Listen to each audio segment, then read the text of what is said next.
L'un des anciens artisanats nijgorodiens est la Coklema d'or.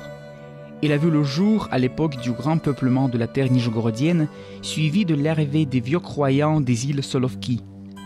C'étaient eux qui possédaient le secret du dorage des icônes sans l'utilisation du métal précieux. Les centres traditionnels de l'artisanat de Coklema d'or sont les districts de Kavernino et de Semenov de la région de Nijni Novgorod.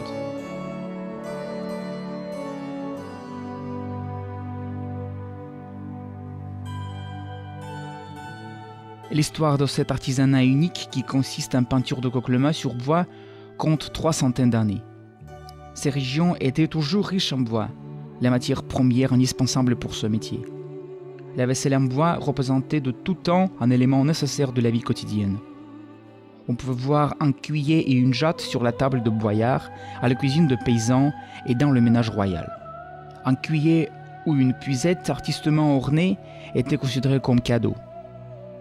Mais la vaisselle peinte et dorée était inabordable pour un paysan ordinaire. C'est pourquoi il fallait inventer un moyen de fabriquer la vaisselle aussi belle que celle de boyard, mais beaucoup moins chère.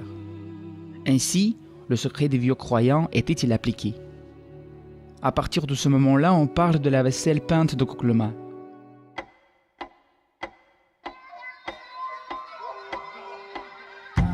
Voilà le secret de fabrication de la Coklema. D'abord, on laisse sécher le bois en plein air pendant au moins une année. Puis, on le scie en bio et fabrique des billettes pour façonner des tasses, des supports, de petites barriques, de vases, des cuillères et des puisettes.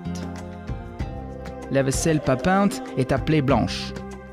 Après, on couvre les tasses blanches de couleur de fond à l'huile, ce qui donne au produit l'aspect de la poterie. Ensuite, on fait passer le produit au four où il reste pendant 2 ou 3 heures. Ensuite, on le polit, mastique, huile et frotte avec de la poudre d'aluminium.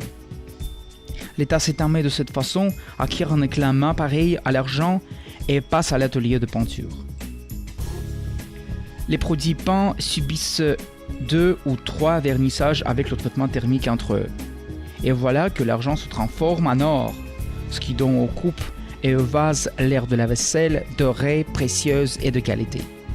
Les artisans du district de Kavernino, où l'art de Coklema prend ses racines, poursuivent la fabrication traditionnelle des tasses, des cuillères et des supports. Aujourd'hui, l'entreprise industrielle Peinture de Coklema, située à Semenov, la capitale contemporaine de la peinture de Coklema, compte plus qu'1,5 million de personnes, y compris 400 peintres. Il crée les produits uniques de l'art populaire et garde soigneusement les traditions séculaires héritées des vieux croyants. Les peintres ont étudié les principes de la peinture d'icônes à la lueur de la Sainte Trinité Saint Serge et ont obtenu la bénédiction du métropolite de Nijni Novgorod et d'Arzamas Nikolai. Le symbole de la peinture de Coklema est l'oiseau de feu en parure de fleurs épanouies. L'oiseau représente la liberté, l'immensité de la Russie et la grandeur de l'âme russe.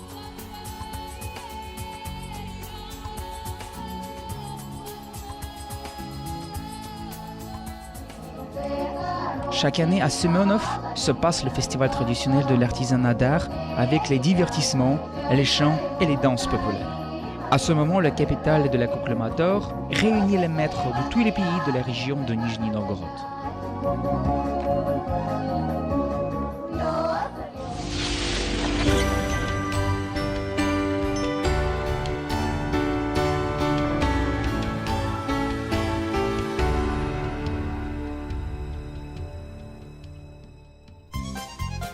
L'un des symboles de l'artisanat russe est la fameuse matrioshka de Semenov, une belle poupée aux joues roses.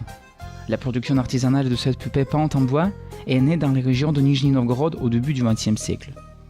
Dans les années 20-50, de nombreux artisanats à domicile ont été substitués par des artels de coopération artisanale.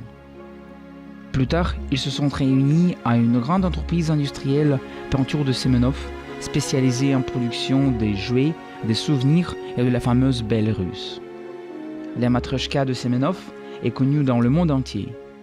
On l'exporte en Argentine, Canada, Japon, France, etc.